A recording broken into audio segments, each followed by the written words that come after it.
duduk. Ada yang bisa dibantu, Bu?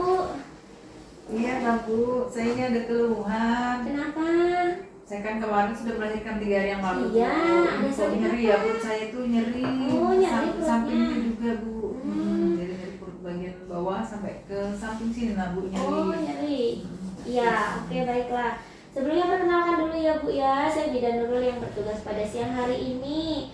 Oke, di sini Ibu kan habis lahiran Iya. kemarin ya. Ini hari keberapa ya? Hari ketiga Bu. Hari ketiga. Ibu nyari bagian perut bagian Iya. bawah. Oke. Ada demam? Kayak anak-anak gitu semenit nah Bu. Oh, Tapi nggak semenit. demam yang tinggi gitu, tapi kayak gerges gitu loh, nggak enak. Asinya gimana?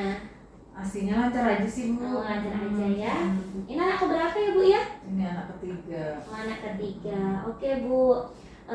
Jadi begini Bu, untuk masa nifas ini kan Ibu masuk masa nifas ya. Selama 40 hari itu sebenarnya ada berbagai masalah yang bisa timbul di masa nifas. Biasanya orang mikirnya kalau habis lahiran selesai ya, tapi ternyata ada beberapa masalah yang terjadi di masa nifas ini. Salah satu resikonya yaitu tanda-tanda yang biasa Ibu sebutkan itu bisa terjadi, namanya tromboflebitis gitu. Jadi tromboflebitis ini sudah pernah dengar Ibu? Enggak Bu, belum tahu. Belum pernah dengar ya? Oke, saya jelaskan boleh Kak Bu? Yes. Saya jelaskan dulu ya Bu ya tentang tromboflebitis ini ya Bu ya. Tromboflebitis ini peradangan dinding vena yang biasanya disertai ada bekuan darah atau trombus. Jadi biasanya ada masalah di saluran darahnya kita gitu. Biasanya ya itu tanda-tandanya banyak itu. Terus penyebabnya tromboflebitis ini biasanya karena perubahan laju peredaran darah. Karena kita ini kan habis lahiran, sistem darah kita ini kan bekerja lebih berat. Ya, itu biasanya juga mempengaruhi tromboflebitis ini. Terus bentukan lapisan internal pembuluh darah, ada juga kelainan darah. Jadi biasanya masalahnya itu ya pembekuan darahnya ini yang belum maksimal. Jadi ada masalah, biasanya nyeri itu keluhannya ya. Faktor resiko, resikonya tromboflebitis ini akan jauh lebih besar kalau misalnya terjadi pasca pembedahan, bisa karena perluasan infeksi endometrium, bisa juga jadi pasca operasi itu juga bisa Bu. Terus punya varises Kak Ibu? Ada. Varises ada ya. Iya, biasanya yang mempunyai varises ini yang urat-uratnya kelihatan itu Bu, iya itu juga. Itu ya Bu ya, kaki ya. Jadi mempunyai masalah varises. Terus berat badan atau obesitas, ibunya kegendutan, kenaikan berat badannya banyak pada saat hamil. Terus pernah mengalami tromboflebitis, jadi yang dulu pernah mengalami biasanya resikonya jauh lebih besar untuk yang sekarang, untuk kedua, ketiga gitu. Usia 30 tahun lebih pada saat persalinan berada pada posisi yang nggak nyaman atau salah, itu juga menjadi resiko tromboflebitis. Terus habis itu trauma atau riwayat persalinannya yang kemarin itu ada masalah, jadi ibunya mengalami trauma itu bisa juga. Terus adanya malignitas atau karsinoma yang terjadi pada satu segmen vena, jadi di aliran darahnya itu bisa juga terjadi masalah tromboflebitis itu. Klasifikasinya ada 2 Bu, tromboflebitis. Yang pertama adalah pelviotromboflebitis, yang kedua tromboflebitis femoralis. Jadi di bagian femur, tulang-tulang femur bisa, atau di daerah pelvic, di daerah panggul, biasanya nyerinya di daerah situ gitu. Terus menjelaskan tentang tromboflebitis ada 2. Yang pertama previotromboflebitis, yang kedua adalah femur tromboflebitis, femoralis tromboflebitis. Nah, kalau pelviotromboflebitis nyeri yang terdapat di bagian perut. Jadi bagian perut bagian bawah. Ibu nyerinya di mana?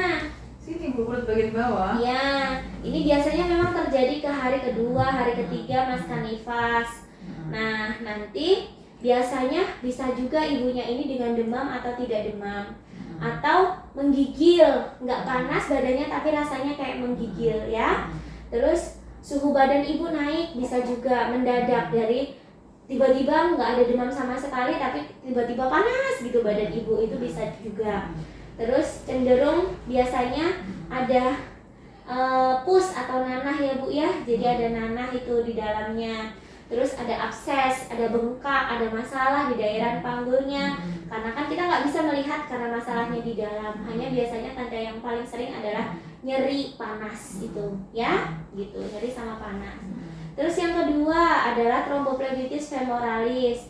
Kalau yang femoralis ini biasanya keadaannya ibu masih sehat, masih baik-baik aja, suhu badannya anget-anget, tapi terus bu hari ke-7, hari sampai ke hari ke-10, tapi rasanya anget-anget badannya itu bisa juga.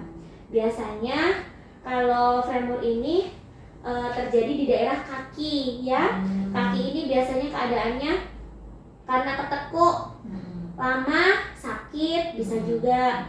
Terus habis itu bagian dalam kaki juga tegang, biasanya ada yang kenceng-kenceng kan kalau habis lahiran itu kan bu, kakinya kenceng-kenceng kan bu, betisnya itu.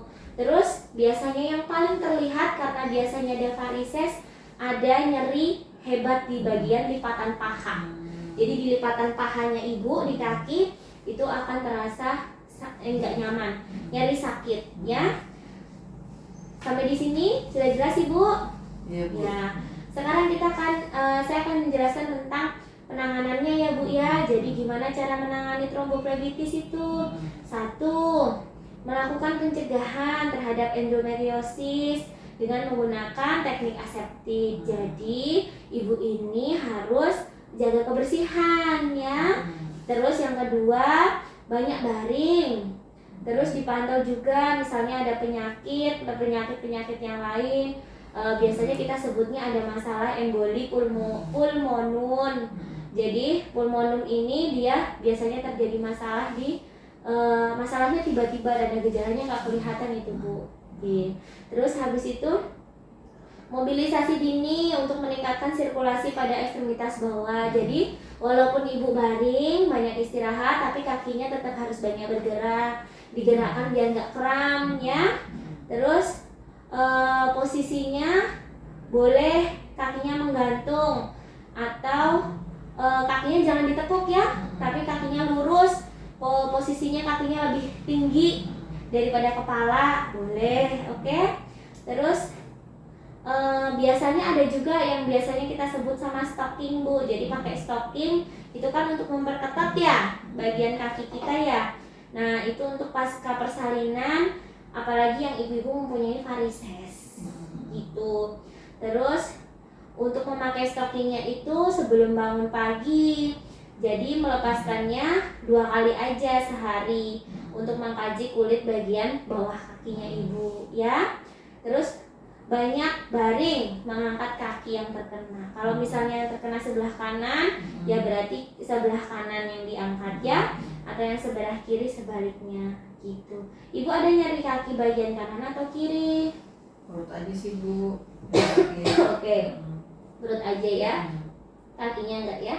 Oke. Nanti saya akan konsultasikan sama dokter umum ya bu ya.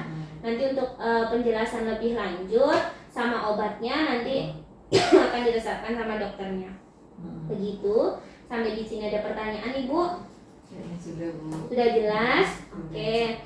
Nanti ibu apa yang dilakukan di rumah? Kakinya ya bu ya, ditinggikan ya, posisi kaki lebih tinggi daripada kepala ya. Habis itu stockingnya bu ya pakai stocking jadi biar dia mengetat. Kalau bagian pelviknya sini sakit, boleh dikompres juga nggak apa-apa bu ya, untuk mengurangi rasa nyerinya tidak nyamannya. Kalau nanti demam ya nanti akan diresepkan obat juga sama dokter ya, obat demamnya. Begitu. Ada pertanyaan ibu? Sudah sepertinya bu. Sudah jelas ya bu ya. Oke. Semoga ibu sehat selalu. Nanti kontrol kembali, jangan lupa imunisasi adiknya BCG ya bu ya. Iya. Sebelum 1 bulan nanti untuk imunisasi selanjutnya. Iya bu. Oke. Semangat ASI ya bu ya, ASI Iya, saja jangan ASI, yang Bu. lain. Sudah ASI dari anak pertama. Oh hebat. Oke ya bu ya, ini nanti sampaikan sama dokter yang di bawah. Iya. Oke. Terima kasih ya bu. Sama-sama, sehat selalu bu. Terima kasih banyak. Ya, melakukan dokumentasi tindakan yang sudah dilakukan. Selesai.